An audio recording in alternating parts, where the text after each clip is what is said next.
नमस्कार, आप देख रहे हैं द न्यूज़ जालौन में हूँ आपका अपना देवेश। आज भैरव अष्टमी है।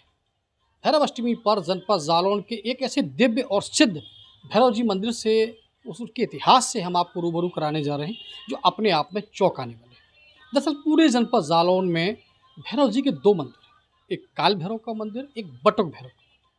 काल भैरव का मंदिर जनपद जालौन के जालौन नगर क्षेत्र में स्थित है और हम इस समय वहीं खड़े हैं। पुजारी जी हमारे साथ हैं। पुजारी जी से इस मंदिर का इतिहास पूछेंगे, मंदिर का इतिहास क्या है, यहाँ की मूर्ति की विशेषताएं क्या हैं, इनके बारे में और जो अन्य कहानियाँ हैं या अन्य जो किंवदंतियाँ हैं वो हम सारी की सारी जानेंगे। हम अपने दर्शकों को फिर से बता दें कि जनपद जालौन में महज दो मंदिर हैं भैरव जी के, एक काल भैरव मंदिर, एक बटुक भैरव मंदिर। और इस वक्त काल भैरव मंदिर से ये तस्वीरें आपके सामने मौजूद हैं। बात करते हैं पुजारी जी से। प्रणाम। प्रणाम। हमें ये बताइए कि ये जो मंदिर है जी, फिर इसका इतिहास क्या है? वो बताइए। इसका इतिहास नाना साहब की गढ़ी से तो हम लोगों को रिकॉर्ड मिला है, जितनी जानकारी प्राप्त हुई है। जी उसके पहले कब हुआ, कब क्या हुआ, जीर्णोद्धार हो चुका है। जीर्णोद्धार के बाद जो है ये स्थिति है कि फिर जीर्णोद्धार की स्थिति में है, जी तो काफ़ी अति प्राचीन है। ये अति प्राचीन है। और बैट साहब का एक किस्सा आता है कि उस समय ये मार्केट ये बैटगंज जो बाज़ार है जी उस समय बनना था, जी तो उसमें जो है बैट साहब ने पूरा नक्शा पास कर रखा था। इसको मंदिर को वो चाहते थे कि यहाँ से हटा दें, जी लेकिन ईश्वर भैरवनाथ जी की कुछ ये कृपा रही कि वो मंदिर को यहाँ से हटा नहीं पाए, तो मार्केट का ही नक्शा पूरा बदलना पड़ा। जी ऐसी स्थितियाँ क्रिएट हुई उनके सामने कि उन्हें ये सब मानना पड़ा। फिर सब पत्नी सपरिवार आकर के उन्होंने भी यहाँ आकर के दर्शन किए और जो है यहाँ की पूजा याचना के लिए भी पुजारी जी की व्यवस्था भी की। तो इस तरीके से अति प्राचीन इतिहास है।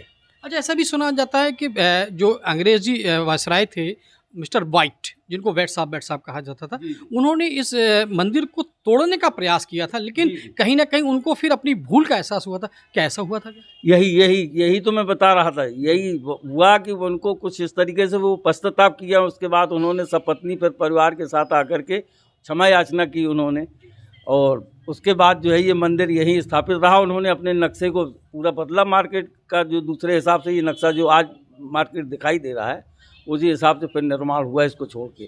तो कहीं ना कहीं भैरव जी की इतनी कृपा है या उनकी एक महिमा कहें या माया कहें कि उनकी वजह से एक अंग्रेज शासक को अपना पूरा का अपना नक्शा बदलना पड़ा जालौन। बिल्कुल महाकाल भैरवनाथ जी की ही कृपा है, और तो कोई ब्रिटिश रोक नहीं सकता था। अंग्रेजी शासन था वहाँ, तो किसी का चलने का नहीं था जी उस समय। तो प्रभु की भैरवनाथ जी की कृपा से वो जो है उन्हें परास्त होना पड़ा था। अच्छा, जालौन में कुल कितने मंदिर हैं भैरव जी के? भैरव जी के जालौन में दो ही स्थान प्रमुख हैं, जो एक रामपुरा के क्षेत्र में पड़ता है, वो बटुक भैरव का है, और अपने ज़िले में महाकाल भैरव का मंदिर एक ही है, अपने जो नगर जालौन भी बैटगंज बाजार में स्थित है। अच्छा, इसकी पूजा पद्धति या अन्य जो विधि विधाएं होती हैं वो कैसे आप लोग करते हैं? पूजा पद्धति इनका ये है कि किसी भी प्रकार के संकट मोचक हैं, काशी विश्वनाथ मंदिर का जो वहाँ भैरवनाथ जी का जो स्थान है, तो यहाँ तो शमशान घाट का वो सब पूजा वूजा जिस तरीके से शंकर जी भगवान की पूजा होती है उसी प्रकार से पूजा का कुछ विधान इनका भी है। और ये सारी चीज़ों का तंत्र मंत्र, जो सारी व्यवस्थाएं जो जिनसे पीड़ित होते हैं उनका निवारण भी भैरवनाथ जी बहुत जल्द करते हैं। और ये सब बालाजी में इनकी मान्यता है। सब जगह भैरवनाथ जी का जो है मतलब इन तरीके की व्यवस्थाओं में सब जगह उनका विशेष कृपा रहती है। लोग इनको कोतवाल भी कहा जाता है, क्यों हाँ। कहा जाता है आखिर काशी के कोतवाल? कोतवाल कहा है जी ये आपको जो है उनकी चालीसा में मिलता है, इसलिए कि काशी कोतवाल जो है जो इनकी उत्पत्ति का कारण है, वहाँ से कोतवाल कहे गए। तो उस समय प्रभु देवताओं की जो है सभा लगी, वहाँ बड़े छोटे का कुछ त्रिदेव में ये मैटर चला। विष्णु भगवान का, ब्रह्मा जी को थोड़ा अहंकार हुआ इस बात का कि बोले नहीं, मैं सृष्टि की रचना ही नहीं करूं तो कैसे चलेगा। बोले तो हम उसका पालन न करें, विष्णु भगवान बोले तो पालन न करें तो ये सृष्टि कैसे कहाँ से आएगी, फिर किसका तुम्हें ये करना पड़ेगा।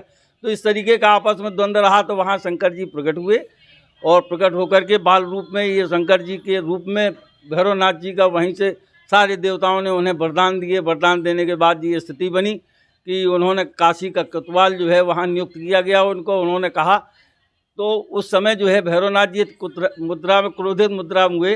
ब्रह्मा जी के 5 मुख थे, जिनका एक मुख जो है उन्होंने नख से भैरवनाथ जी ने उनका जो है सर एक विच्छेदन कर दिया, तो वो ब्रह्म हत्या लग गई। ब्रह्म हत्या की वजह से उन्होंने कहा पूरी पृथ्वी की परिक्रमा करिए, जहाँ ये जो है सर गिरेगा वहाँ से मुक्ति मिलेगी आपको, आप वहाँ के अधिपति कहलाए जाएंगे।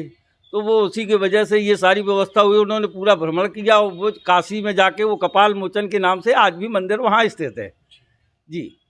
तो अच्छा, आज भैरव अष्टमी है जी और कहीं ना कहीं इनके जैसा यथो नाम तथो गुणा, भैरव जी की भैरव अष्टमी, अष्टमी की तिथि है और भैरव जी का आप यहाँ पर श्रृंगार हो रहा है, तो कैसा क्या श्रृंगार हो रहा है, क्या और कुछ करने वाले हैं, थोड़ा सा बताइए।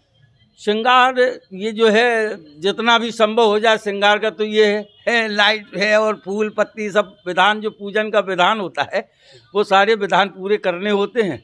उसके बाद इनके छठी का जो भंडारा अंडारा जो भी बन पड़ता है, वो उस हिसाब से पूरा भंडारा भी नगर में सबको करवा दिया जाता है। और अष्टमी के दिन, जन्मोत्सव के दिन, जो अगहन मास की अष्टमी को प्रथम पखवाड़ी की प्रथम जो अष्टमी पड़ती है, उस अष्टमी को उनका जन्मदिन है, उसी समय उनका उदय हुआ था। तो उसके हिसाब से वो कार्यक्रम बराबर 10 साल संचालित होते आ रहे हैं, लगभग सभी स्थानों में यहाँ भी होता है। हाँ, तो कहीं ना कहीं एक चीज़ बाहर निकल के आई है, ये भैरव जी के मंदिर में यहाँ पर जो मूर्ति स्थित है, इस मूर्ति की अपनी एक विशेषता है। इस मूर्ति के प्रताप से अंग्रेजी हुकूमत के जो वायसराय थे, हुक्मरान थे, वो यहाँ पर आके घुटने टेके हैं, पत्नी सहित आए हैं और उन्होंने यहाँ पर आकर माफ़ी भी मांगी है। कहीं ना कहीं भैरव जी के आज भैरवाष्टमी के दिन ये इतिहास अपने आप में महत्वपूर्ण है कि एक मंदिर के मूर्ति के प्रताप से अंग्रेजी हुकूमत ने अपना फैसला बदला था। ये है इस मंदिर की विशेषता।